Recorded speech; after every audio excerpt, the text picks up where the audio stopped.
একজন ধনী লোক একজন ভিখারিকে জিজ্ঞেস করল, তুমি এত শক্ত সমর্থ হয়েও কেন ভিক্ষা করছ? ভিখারি বলল, আমার কোনো কাজ নেই, চাকরি দিলে ভিক্ষা ছেড়ে দেব।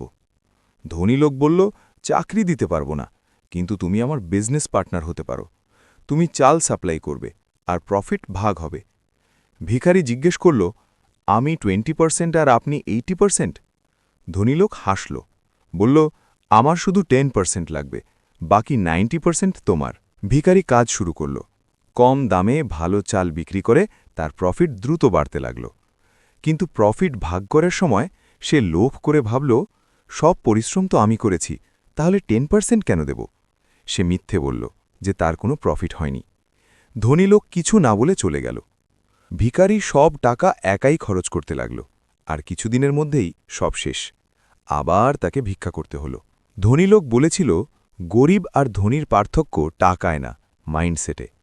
রিচ মাইন্ডসেট ভাবে সবাই মিলে গ্রো করব, পুয়ার মাইন্ডসেট ভাবে সব শুধু আমারই হবে।